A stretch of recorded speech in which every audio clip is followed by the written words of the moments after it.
No, ma'am. So it looks like everybody's so eager to have a new knowledge again about our topic, which is the algebra.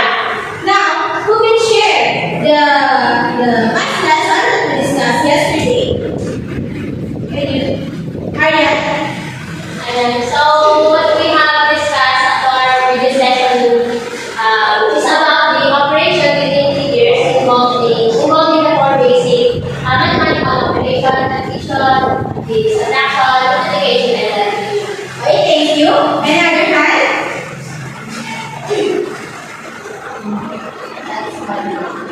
Okay, thank you. Now, before we proceed to our discussion, welcome to our math class, which is we are now on algebra, and later you will know where we will be focusing on algebra. Now, we will be having an activity, which is the mystery box challenge. I will group you into three groups. Can you count Madeline? 1,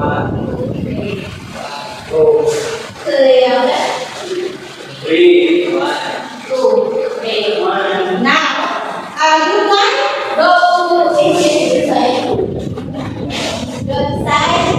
Then group two, let's at the back of the page.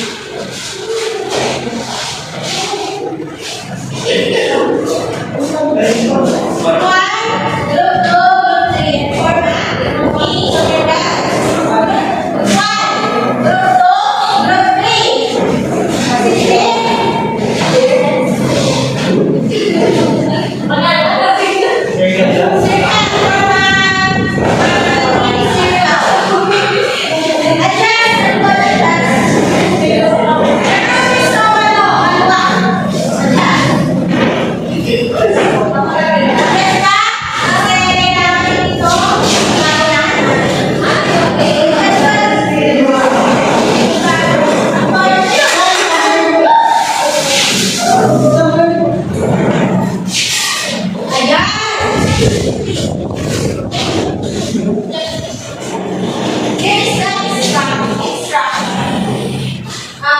From your assigned group, what activity will draw inside this mystery box? Work as a team to solve the expression on your sheet, which is in here, and write your solution and final answer clearly on the sheet of paper. Decide who will present your solution, and present your solution in your steps goal. So, ang present lang ay yung mauuna masagot. Ngayon, ang box na ito ay naglalagay ng pinaka-dali hanggang sa mahirap na explanation. Pasok, yan na ako magbubulot. Ngayon, can I have the presentation representative for group 1?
Yan.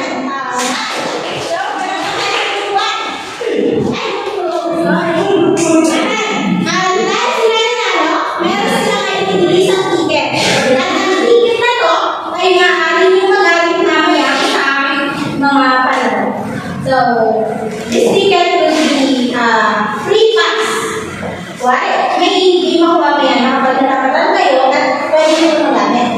Kapag kayo yung sumagot or hindi nyo alam ang sagot. So, meron ako may example mamaya na maaaring pa kayo makakuha nito. So, class, paunahan lang sa pag-friend. Gamit mo yan, ma'am. Iisa lang. Now, arrange your chair and go back to your seat. Thank you for your participation. Welcome na.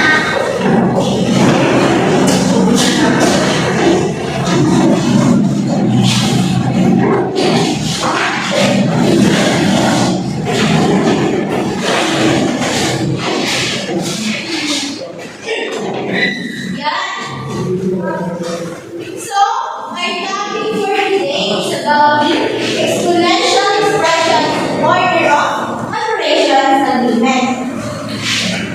So, nakita niyo naman dito, di ba? Na we use an exponential expression.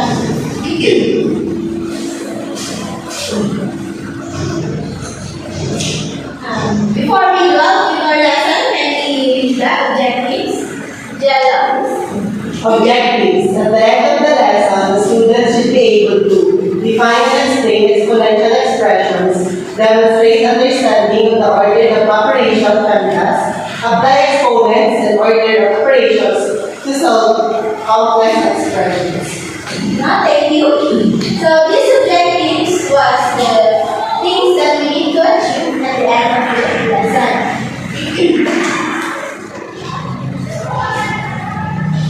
And I have here an India. Excuse me. Renee starts he was born in 1592 to 16. Okay. Kaya. Renee Descartes, 1596 to 16, was the first mathematician to use exponential notation extensively as it is used today. However, there are some unknown given always use xx or x.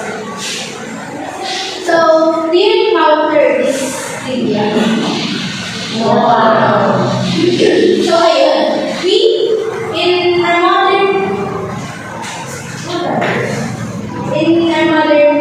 year, sa pagbago taon, ang mga karaniwan na ginagamit ganitong symbol na ba? And, hindi na nyo masabi kung bakit dalawang X yung ginagamit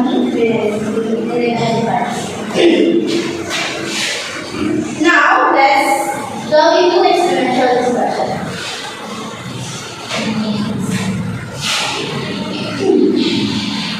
So, an exponential expression involves a base, which is the number itself, and it is raised to a power that we call the exponent. The exponent tells us how many times to multiply the base by itself. Example is this, 8 to the power of 2, which is 2 is the exponent and 8 is the base number. And this tells us that 8 is multiplied by itself 2 times. So it means 8 squared means 8 times 8. So again, since it is a simple topic, now let's go to example number 1. Who wants to answer on the word? Sorry, what's the answer? What's the answer on the word?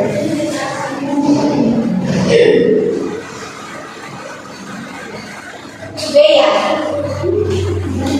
And answer is step by step. Our expression is y raised to 3, which is y equal to 3.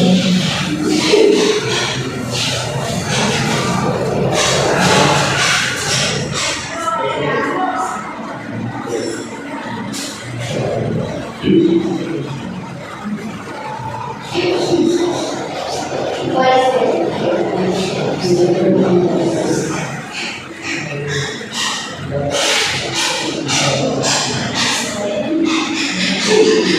Yeah,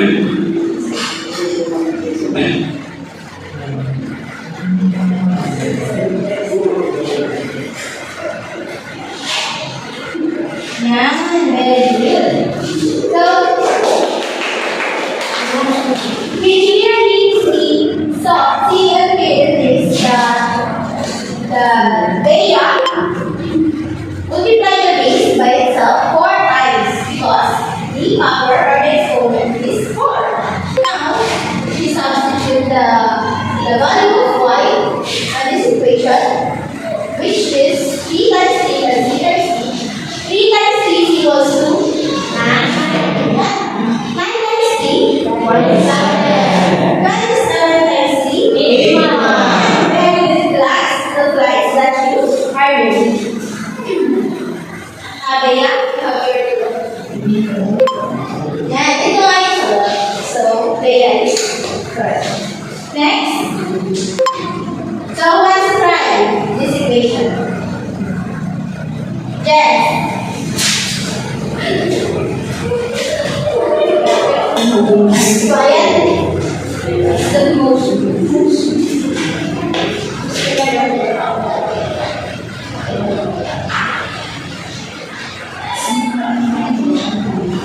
Coming for that.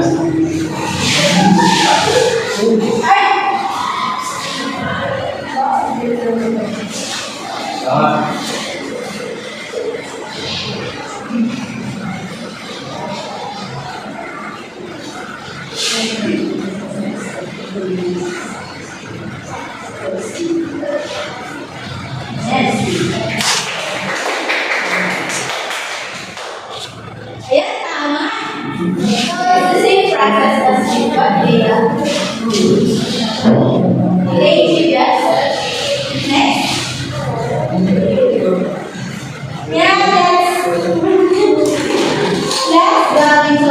the properties of exponent that will help you to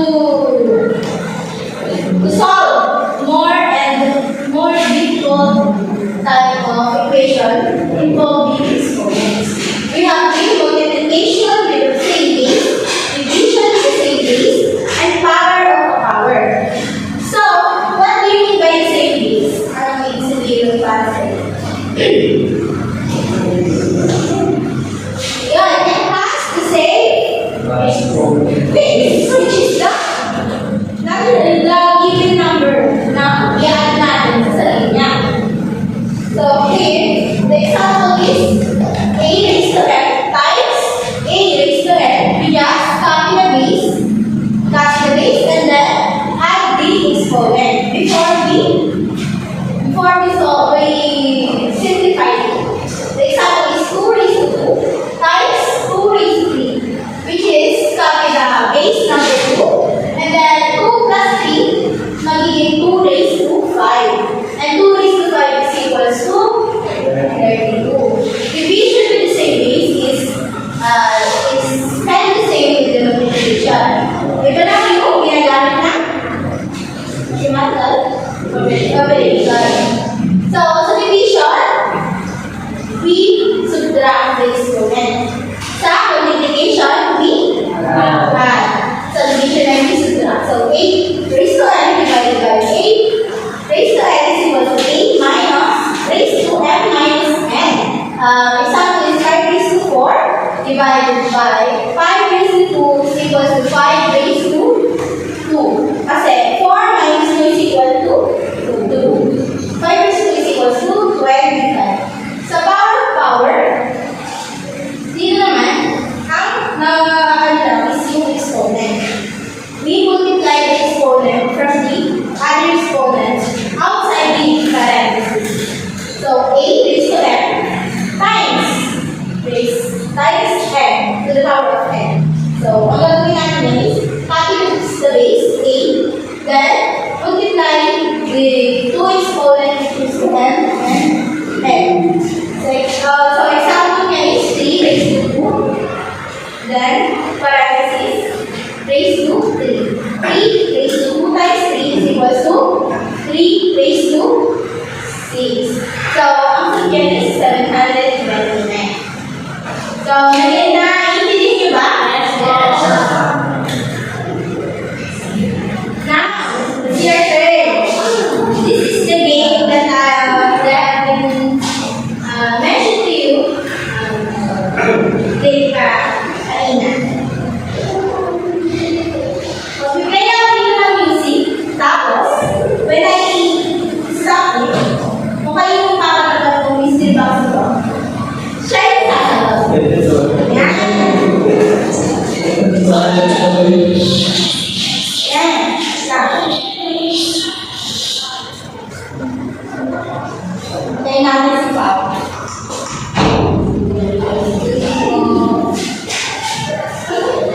Yan. Okay. Nagawin sa'yo. Tapos, pabalik. Don't throw it like gently pass.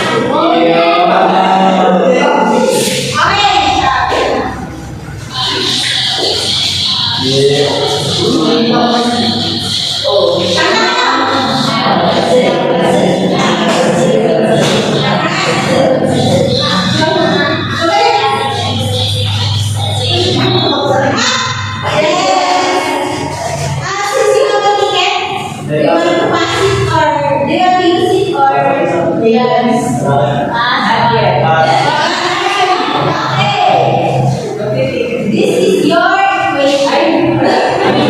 Now, this is your equation and answer it and work. I know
Yeah, thank you, Jess.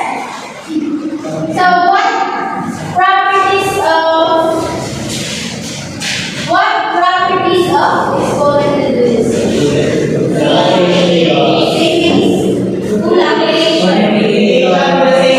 Yeah. Very good.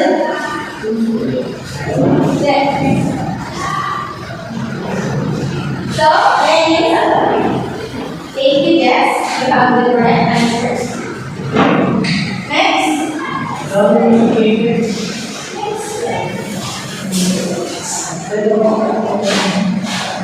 Yan, next ang isa. Kanino mo ito ang ating mystery box? Ngayon, ako yung pangala. Hindi, pangalain.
get the correct answer. Now, let's go into the order of operations. You have a simple knowledge about the order of operation agreement. Are you familiar with the MS? What is the meaning of the MS? Multiplication, division, addition, and subtraction. Yeah, thank you. But in here, since we have the exponential expression, we will be adding two more letters on the end. So, Order of operations. In math, the order of operations, remember by acronym FEMDAS, tell us the order in which to solve for some expression to get the correct answer. FEMDAS stands for parentheses, exponents, multiplication and division, left to right, and addition and subtraction left to right. So, in here, we need to remember the PEMDAS property, which is PEMDAS stands for parentheses. Do you know what parentheses? Yes. The exponents, multiplication division. This multiplication division, it is solved from left to right. So, it's either following division sa multiplication. Basta select tayo ng isa. Same as the addition and subtraction. So, here's the example for parentheses. To solve expressions inside parentheses first. So, sa PEMDAS, no limiting. So, if we encounter like this, which is may parentheses siya, uunahin natin yung nasa loob ng parentheses. So, 2 plus 4, 6. Then, after we get the value of the equation, answer for this equation inside parentheses, we can now multiply it by 3. So 3 times 6 is equals to 18. Very good. Next is evaluate any powers or squares. Ito na yun. When we encounter naman an equation that has exponent and the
The first letter of all recorded was in the canvas. Yan, thank you.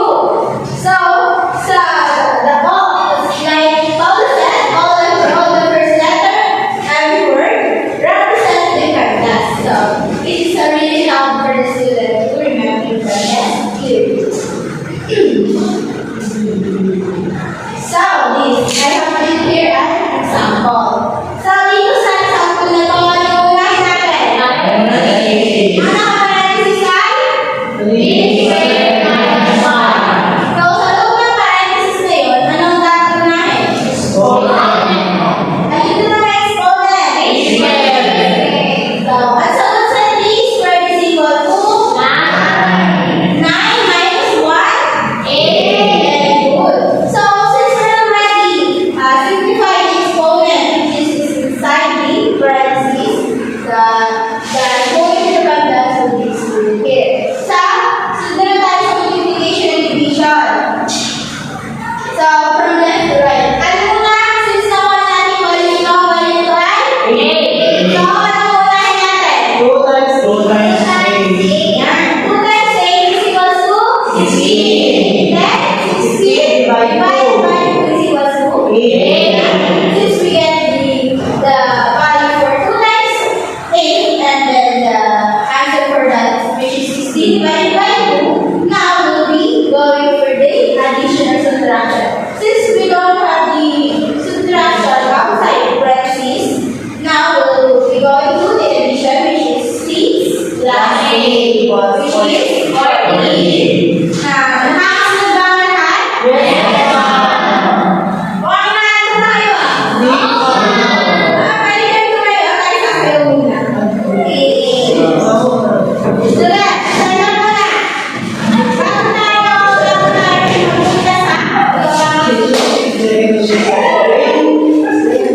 paano sinado pa kayo eh?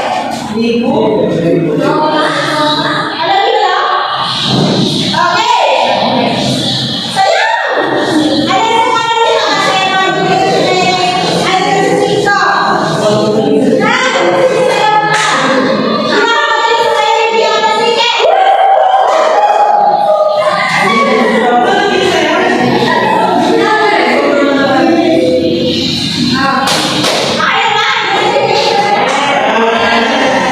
Ano yan muna? Ano yung istiman ko? Hindi ako sa video, okay na? Sige, kasi puro sinalaman ko. Nakasal kasi ako.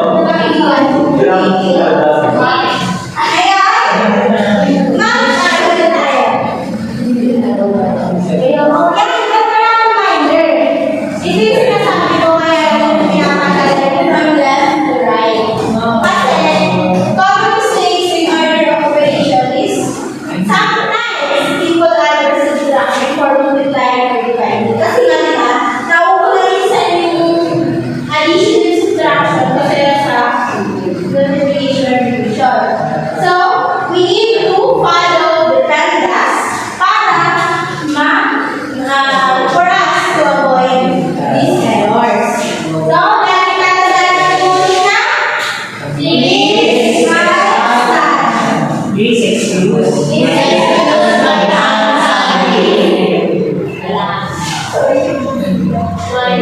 ayan, ito na. Meron na tayo. Dalawa.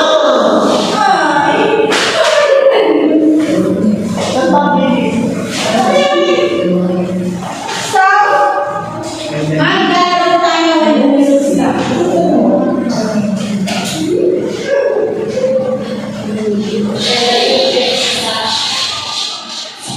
yan. Yes. Alam mo tayo, hindi mo alam tayo na kayo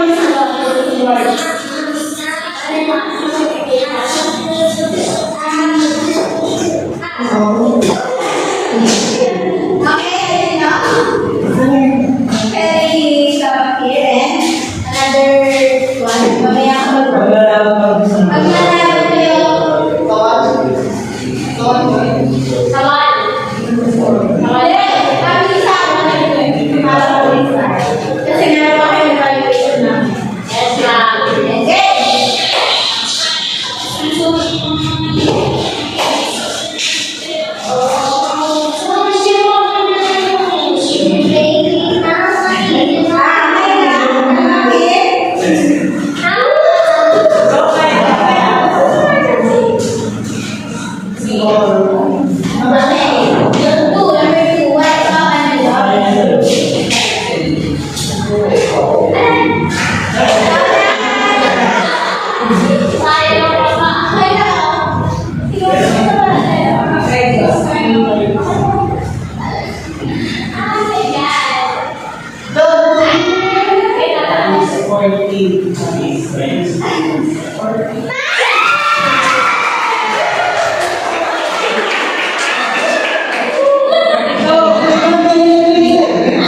Kuya, Ayun.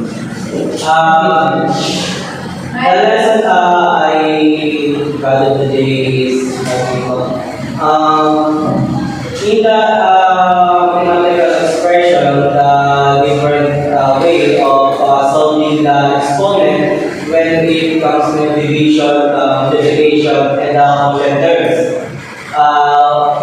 Nalaman ko na kapag multiplication, we just add the exponent, and kapag sa quotient, we will multiply the exponent, and kapag sa division is we will subtract the two exponent. thank you. So, when working with math, especially with concepts like this, exponent, the order of operations, why do you think it is important to follow the instruction, like for the balance? Do you remember the common stage that I said for you? So, answer it. Kaya. Just like what you said earlier, ang common mistake po sa pag-solve ng mathematical expression ay minsan nauna po natin solve ang subtraction and addition kaya sa multiplication and division. Ayan, very good. Now, we'll be going to the summary of our topic. So, for today's topic, we know about the exponential expression that allow us to write repeated multiplication in a simple way. Hindi na siya yung mahaba pa, diba? Napansin nyo na kapag may exponent, the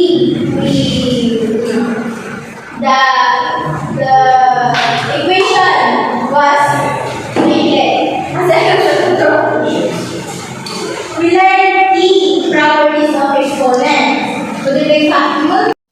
Then, for the order of operations, kagaya ng kanina, we always have these common mistakes na mauna natin gawin na multiplication and addition kaysa addition and subtraction kaysa multiplication and division. But now that we already know the paradox, I hope that all of you will be correctly answer the equations that will be given to you.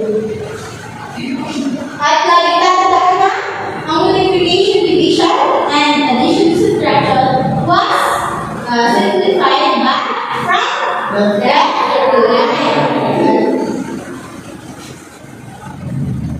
Now, since you already have all of the knowledge, now we'll be having an evaluation. But first, do you have any clarification about the fraction? So now, get one sheet paper and then answer this. One part na. And then one half. 1/4 sheet of paper. One more. 1/4. Okay, 1/4.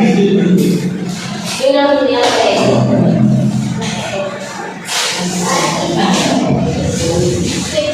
Quiet for us and write your own paper.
Yes, yes,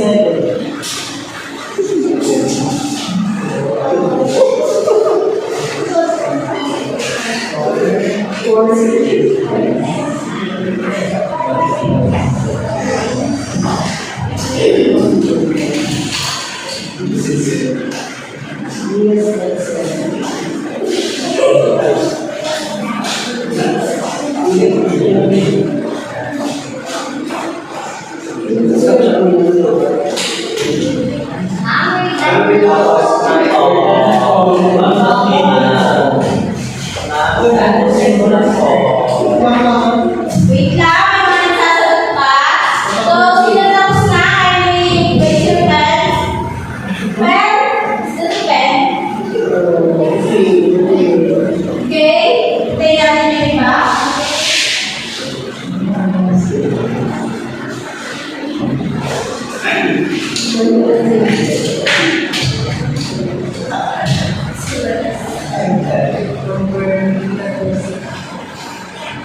Tapos na lahat?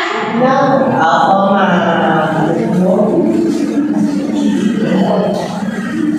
Tapos na?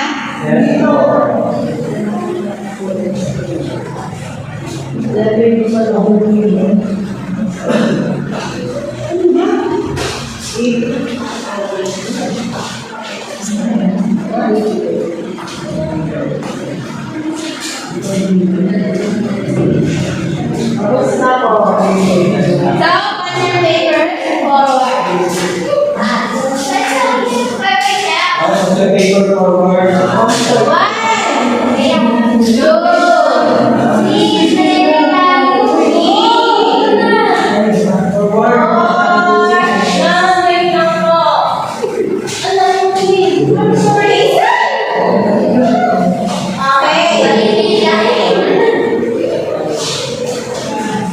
the score will be announced tomorrow. Now, going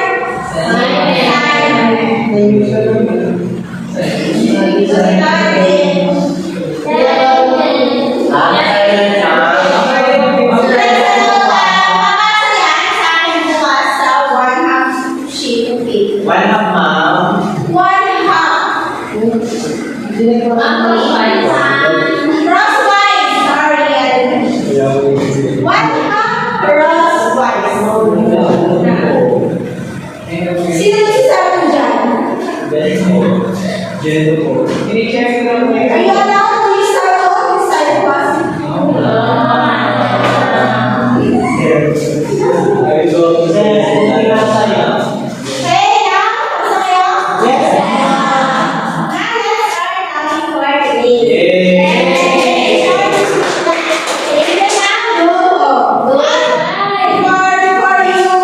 Before you go home, kindly arrange the chair properly. Goodbye, class. Thank